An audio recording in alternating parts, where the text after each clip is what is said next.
հանձնաժողովի անդամը ունի կոնկրետ պարտականություն, նախընտրական քարոզչության իրականացման եւ կազմակերպման արգելք է ընտրական օրենսգրքով գործում եւ հարցադրումս որպեսզի ամփոփվի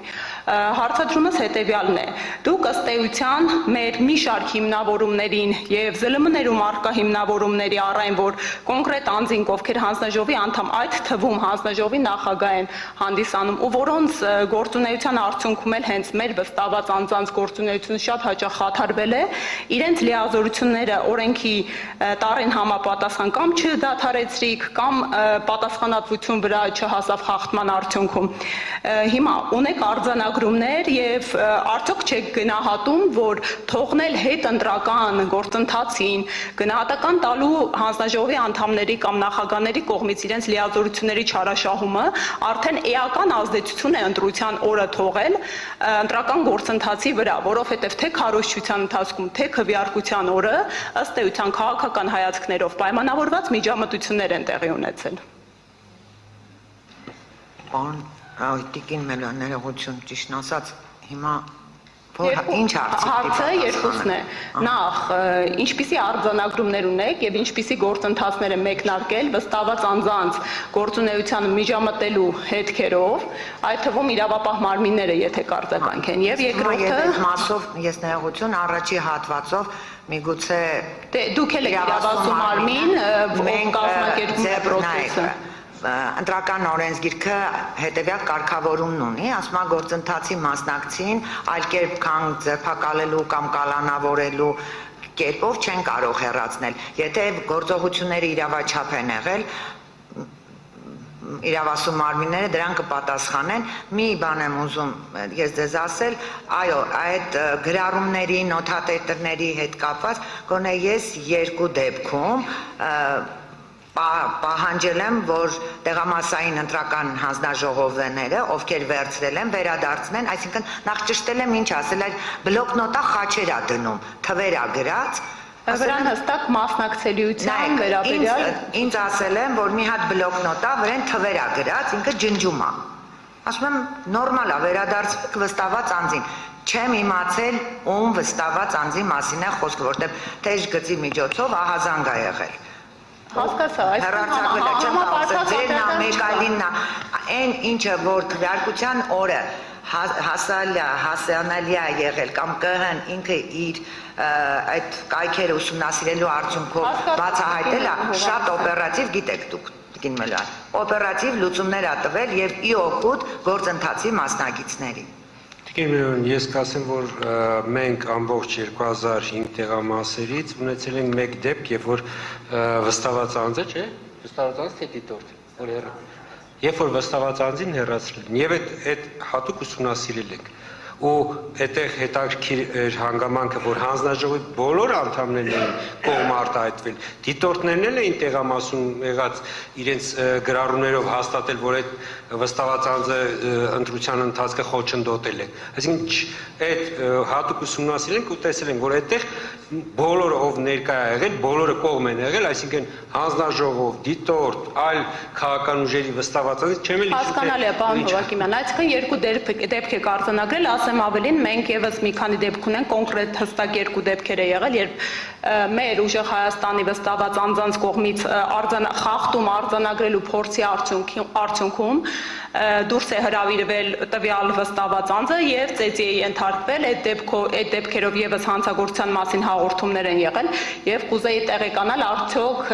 էլի կրկին գործընթացները մեկնարկված են եւ ընթացքի մեջ են այս հարցադրումները սուղում է իրավապահ մարմիններին եթե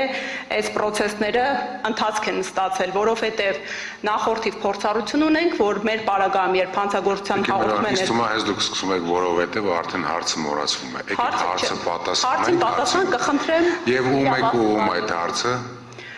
իրավապահ մարմիններից կլինի դատախազությունը Ավարտեցիք հարցերը կենտրոնական ընտրական տեղ խառն եք տալու Խառն եմ տալու որովհետեւ զուգակցվում են Իսկ իրավապահներից ուղղակի ում եք ուղում այդ հարցը Իսկ իրավապահները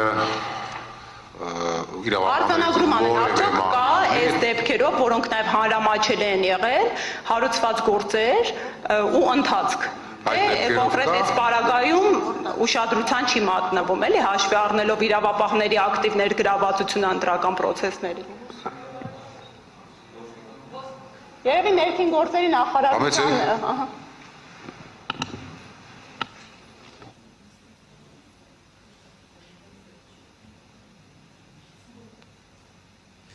Բարձրդատարան կոնկրետ չգիտենք, որ դեպքերի մասով է հարցադրումը, համենայն դեպս ընտրական գործընթացին մասնակցելու սուբյեկտներին իրավունքների խախտման մասով մենք ունեցել ենք նախընտրական շրջանում 5 դեպք, ընտրությունների օրը 7 դեպք եւ բոլորի վերաբերյալ ունեցել ենք համապատասխան ամփոփագրեր եւ նյութերը ներկայացվել են նախաքննական մարմիններ, եթե սրա մասին է խոսքը, չեմ կարող հստակ ասել, թե կոնկրետ ինչ դեպքերով է, եթե առանձին դեպքերով է կարող ենք ճշգրտել հավելյալ կարող եք ձեզ հետաքրքիր կոնկրետ դեպք, արդյոք այս դեպքերը ուժեղ Հայաստան դաշինքի վստահված անձանց են Այս պահին ես չունեմ կոնկրետ թե ում է առնչվում, ես ունեմ ընդհանուր ամփոփագիր, ընդհանուր տեղեկատվությունը, եթե անհրաժեշտություն կգտնի բարձրդատարանը, որպեսզի մենք ճշգրտենք կոնկրետ այս դեպքերը ում են առնչվում, կարող ենք ճշգրտել եւ հավելյալ տեղեկատվությունը ներկայացնել դատարանին։ Եթե կարելի է միանգամից ձեր մարմնին ուղղված հարցերս էլ ուղղեմ, քանի մոտեցել եք, հարցի նպատակը հետևյալն է՝ ցույց տալու արդյոք իրավապահ մարմինների ներգրավվածությունը ունի համակողմանի բնույթ եւ բոլոր ուժերի պարագայում է նման հետեւողականություն դրսեւորվել, որովհետեւ այո, նման միջամտությունները եւս ազդեցություն են ունենում ընտրությունների կազմակերպման, այդ թվում քաղաքացիների կողմից իրենց ընտրական կամքի ազատ իրականացման դեպքում։ Ներքին գործերի նախարարության միգրացիա եւ քաղաքացիական ծառայությունը, ինչպես դուք տեղեկացրիք, տեղեկանքներ է տրամադրել լրացուցիչ ցուցակներում ներգրավելու վերաբերյալ։ Մենք բազմաթիվ ահազանգեր ենք ստացել, հատկապես քվեարկության օրը, որ մի շարք քաղաքացիների, ովքեր մոտեցել են լրացուցիչ ցուցակներում ներգրավելու նպատակով, իրենց համապատասխան տեղեկանքների տրամադրումը մերժել է։ Արդյոք դուք տիրապետում եք նման տեղեկատվության, թե որքան մերժում է եղել, թե հենց բուն քվեարկության օրը, թե մինչ քվեարկության ժամանակահատվածում կխնդրեի այդ տվյալները տրամադրել։ Մինչև ընտրությունների վերջնական ցուցակների հրապարակումը եւ ընտրությունների օրը ընտրական ցուցակներում ներառվելու, այդ թվում նաեւ լրացուցիչ ցուցակներում ներգրավելու վերաբերյալ դիմումները բավարարվել են 22,000-ից ավելի, մերժվել են շուրջ 7,000-ը, այս մասին տեղեկատվությունը կոնկրետ թվերով ներկայացված է նաև բարձրդատարանին, շուրջ 7,000-ի մասով, յուրաքանչյուրի մասով կա պատճառաբանված հիմք, թե ինչու է դիմում է մերժվել, դրանցից դատական կարգով ընդհանուր առմամբ բողոքարկվել են 294-ը, 294-ից դատարաններում բավարարվել են 5-ը, ընդամենը 5-ը, որոնցից 3-ը հետագայում բողոքարկվել են, կարճվել են այդ գործերը եւ ընդհանուր առմամբ 294 դատական գործերից բավարարվել են միայն 2-ը։ Էական թիվ է ըստ էության, քանի որ խոսքը հատկապես մեկ ամբողջ ուժի անցողիկության շեմի խնդիր է, մոտ 150 ձայնի մասին է խոսքը, ես կխնդրեի բարձրդատարանի նաև այս թվի վրա ուշադրություն դարձնել, 7,000 մերժված դիմումի մասին է խոսքը, որովհետև իրապես բազմաթիվ ահազանգեր ենք կոնկրետ մենք ստացել ունենալով թեժգից ահազանգերի նպատակով։ Ես ներողություն եմ խնդրում, եթե թույլ կտաք հավելեմ նշվածի վերաբերյալ։ Այս դիմումների մերժումը որևէ պարագայում չի կարող ընկալվել եւ չի կարող բացատրվել որպես անձին ընտրական իրավունքի մերժում, ընտրական իրավունքի իրացման հնարավորության մերժում։ Մենք խոսում ենք այն դեպքերի մասին, երբ որ անձինք ցանկանում են ընտրել օրինակ ըստ գտնվելու վայրի։ Եթե անձի դիմումը ըստ գտնվելու վայրի ընտրական ցուցակում ընդգրկվելու վերաբերյալ մերժվում է, դա չի նշանակում, որ անձը չկա որևէ ընտրական ցուցակում։ Նա կա իր հաշվառման հասցեով համապատասխան ընտրական ցուցակում։ Այսինքն ցանկացած պարագայում օրենսդիրը նախատեսել է համապատասխան կառուցակարգեր, որոնցով ապահովվում է անձի ընտրական իրավունքը այս կամ այն կերպ։ Կներեք, մեր ահազանգերի բնույթը կայացել է նրանում, որ շատ հաճախ անգամ մարդիկ հաշվառված լինելով այնուհետև իրավասու մարմնի կողմից հրավիրվել են եւ լրացուցիչ խնդիրներ է առաջացվել ընդհանուր մինչեւ հաշվառումը արդեն իսկ ծանուցված լինելու պարագայում մերժվել է, հետեւաբար կխնդրեի նորից կցանկանայի բարձրդատարանի ուշադրությունը այս թվի վրա հրավիրել։ Եթե ներողություն եմ խնդրում, ինչ է նշանակում հաշվառումը մերժվել է։ Այսինքն մարդը ծանուցում է ստացել, որ հաշվառված է կոնկրետ իր համար դիմում ներկայացված ցանկալի հասցեում, այնուհետև կոնկրետ իրավասու մարմնի կողմից հրավիրվել է եւ ասել են խնդիր է ծագել ձեր հաշվառման հետ կապված, այդ դիմումները առկա է, կոնկրետ ահազանգ են գելի քաղաքացիների կողմից ներկայացվել եւ ասել են պետք է նորից ձեր թղթերը ներկայացնել արդեն մայիսի 26-ից հետագա ժամանակահատվածում ու ըստ էության մարդկանց հնարավորություն չի տրվել մասնակցելու ընտրական գործընթացին։ Եթե թույլ տաք բարձրաբանեմ այս մասով բարձր դատարան, միգուցե հնարավոր է այնպիսի իրավիճակ, երբ որ դիմումում կան որոշակի անճշտություններ, ստուգման ենթակա հանգամանքներ եւ այս մասով իրականացվում է վարչարարություն, որը կարող է որոշակի ճշգրտման տեղիք տալ, բայց չկա մի այնպիսի իրավիճակ, որ վարչական մարմինը մերժում է անձի ընտրելու իրավունքը։ Նման իրավիճակ չկա։ Նույնիսկ այն իրավիճակում, երբ որ ընտրության օրը անձը ցանկանում է իրացնել իր ընտրական իրավունքը, օրինակ չունենալով նույնիսկ հաշվառում, այդ մասով նա լրացուցիչ ցուցակում ընդգրկվելու դիմումը մերժվում է, որովհետև չկա ուրեմն ընտրական օրենսգրքում այնպիսի հիմք, որով հաշվառում չունեցող անձին տվյալ օրը ընդգրկենք լրացուցիչ ցուցակում, սակայն անձը բողոքարկում է այդ մերժումը վարչական դատարանում եւ վարչական դատարանը պարտավորեցնում է վարչական մարմնին անձին ընդգրկել այս կամ այն ընտրացուցակում։ Ըստ այդմ բոլոր կառուցակարգերը, որպեսզի անձը ապահովի իր ընտրելու իրավունքը, առկա են եւ մարդիկ դրանցից օգտվել են։ Կներեք, բայց ստացվում է, որ դե յուրե մարդկանց ընտրական իրավունքը արդյունքում մերժվել է։ Ու այս հարցը ամփոփենք, հաջորդ հարցին ասնեմ կրկին ձեզ ուղված, մենք ուսումնասիրություն ենք հասանելի բաց աղբյուրներից իրականացրել, մոտավորապես 60,000 պլյուս հասցե կային, որտեղ 10-ից ավելի անձ էր հաշվառված եւ արդեն 689-ից պլյուս հասցեներ էլ, որտեղ 20 պլյուս անձ էր հաշվառված, այդ թվում մի քանի տասնյակ հասնող անձ որոշակիորեն կրկին բաց աղբյուրների ուսումնասիրությամբ մենք ինքներս վեր ենք անել, որ որոշ դեպքերում օրինակ հոգեբուժական հաստատություն է եւ այլն, բայց մի շարք դեպքերում էլ կրկին կասկածելի է թվացել այդ թվականակը։ Ես անձամբ ներքին գործերի նախարարություն դիմում եմ ներկայացնել, հստակեցնել թե ինչով է պայմանավորված քաղաքացիների այս մեծաքանակ հաշվառումը եւ ըստ էության դիմումում որևէ հստակ պատասխան չի տրվել, հղում է կատարվել անձնական տվյալների գաղտնիությանը եւ այլն եւ այլն։ Այստեղ երևի թե միջնորդություն կներկայացնեմ, բարձր դատարանին կներկայացնեմ այս հասցեները, այդ թվում նաեւ ձեզ ու կխնդրեմ պարզաբանում տալ տվյալ հասցեներում հաշվառված անձանց եւ նրանց ընտրությունների մասնակցելու հետ կապված հարցադրմանը։ Կոնկրետ հարց թերևս չհնչի։ Հարցը հետևյալն է, քանի որ դիմում եմ դες պաշտոնապես ներկայացրել ու հստակ պատասխան չի հնչել, ինչով է պայմանավորված չհստակեցնելով, երբ հարցադրումը հստակ է եղել, պարզաբանելու, թե ովքեր են տվյալ անձինք եւ ովքեր են հաշվառված տվյալ հասցեներով եւ ինչ նպատակով է այդքան մեծականակությունը, արդյոք տարօրինակ համաչափություն, որը կրկին միջամտության հնարավորություն է տալիս ընտրական գործընթացին, արկա չէ։ Այս հարցադրումների պատասխանները ըստ էության պատասխանագրության մեջ չեն բարձրացվել։ Տիկին Մելոյան, եթե դուք այլ անձանց անձնական տվյալների վերաբերյալ հարցում եք իրականացում, բնավ այդ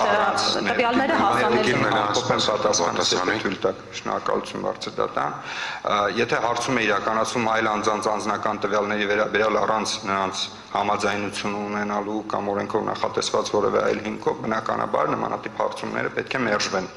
Հիմա ինչ վերաբերվում է մեծաթիվ հաշվառումներին կամ այն դեպքերին, արդյոք այդ հաշվառումները կասկածելի են թե ոչ։ Մենք գնացել ենք յուրաքանչյուր ահազանգի հետևից եւ ուսումնասիրել ենք յուրաքանչյուր դեպք։ Չունենք որևէ ոչ իրավիճակ։ Այո, մեր օրենսդրությունը բնակչության պետական ռեգիստրի մասին օրենքը, այնուհետև այն համապատասխան կիրարկող կառավարության 1231 որոշումը։ Քանի որ ժամանակի սահմանափակում ունենք, հնարավորինս այդ ամենը պատասխան ստացել ենք, էլի, ես ավելի իրատեսական բարձր դատանի քննության տեսանկյունից պատասխանը ավարտի, ես մի առաջարկություն կանեմ կամ հորդոր կամ խորհուրդ ավարտեք։ Շնորհակալ եմ բարձր դատան։ Միտքը հիմնական այն է, որ մեր օրենսդրությունը չի սահմանում որևէ վերին շեմ, թե որքան անձ կարող է հաշվառված լինել որևէ կոնկրետ հասցեում։ Մեր օրենսդրությունը սահմանում է երկու եղանակ, ուրեմն սեփականատիրոջ համաձայնությամբ հաշվառում եւ փաստացի հաշվառում համայնքային ոստիկանի գնահատմամբ։ Այս երկու եղանակներն էլ կիրառվել են յուրաքանչյուր այդ ուրեմն հաշվառումները իրականացնելիս եւ այն պնդումները, թե հաշվառումները իրականացվել են ապօրինի, բացարձակ որևէ փաստական կամ իրավական չունեն։ Շնորհակալ։ Տիկին իմ հորդորը ձեզ եւ իմ խորհուրդը ուղղակի հարցադրում ինչու է նաեւ պատասխան այդպես, որովհետեւ միշտ ձեր հարցադրմանը նախորդում են 1, 2, 3 եւ ավել պնդումներ եւ դատողություններ եւ վերլուծություններ։ Օրինակ, այդտեղ բնավ պնդում չկար բարձր դատարան։ Դե միայն սրա մասին չի խոսքը, հետո եկեք միայն վերջի արտահայտությամբ չի եզրափակենք, ամբողջ պատասխանը դիտարկենք, հա, իր տրամաբանական բանի մեջ, ամբողջության մեջ եւ պատասխանն էլ այդպեսին են լինելու, այսինքն հարցը բավական երկար է հնչում եւ այնտեղ շատ պնդումներ են, շատ եզրահանգումներ եւ պատասխանել բնականաբար այս տեսակի խորությամբ պետք է լինի։ Ես ես կխնդրեմ պնդումներ չանեք, հարցը ինչքան հնարավոր է համառոտ ձևակերպեք եւ ձեր համար էլ, որովհետեւ կհարցնեք այս 30 րոպեն, որ մնացել է միջև ընդմիջումը, ավելի շատ հարց տալ։ Եվ մնացած եզրահանգումները ել եմ որտեղ թողեք եզրափակիչ մասի համար։ Եթե վերջին հարցադրումն է ներկայացնեմ, կոնկրետ հստակ տեղամասային կենտրոնում կրկին ահազանգերել ենք ստացել, բայց այստեղ կոնկրետ ասեմ 17-25-ի մասն է խոսքը, քաղաքացի է ֆիքսվել վստահված անձանց կողմից, ում ձեռքին քվյախցկից դուրս գալուց 2 ծրար է եղել, 2 ծրարում էլ քվյաթերթիկով ըստ էության արդյոք այս հետքով եւս կա հարուցված գործ եւ արդյոք կա նաեւ երևի թե բարձաբանում թե ինչպես է քաղաքացու մոտ 2 ծրար հայտնվել եւ ըստ էության հնարավոր է կրկնակվյարկության դեպք է արձանագրվել։ Շնորհակալություն։ Տիկին Մելոյան, ես նշեցի տվյալ օրվա ամփոփագրի տվյալները, ըստ այդմ այս կոնկրետ դեպքով անհրաժեշտ է իրականացնել ուսումնասիրություն եւ նշել, թե այդ դեպքը ներառված է այդ թվի մեջ, թե ոչ։ Եթե անհրաժեշտություն տեսնի բարձր դատարանը, մենք ուսումնասիրենք եւ դա կներկայացնենք եւս բարձր դատարանը։ Շնորհակալություն։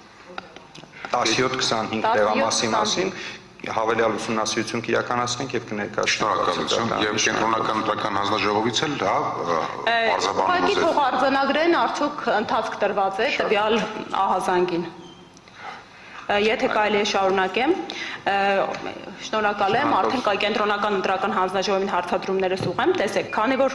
տեխնիկական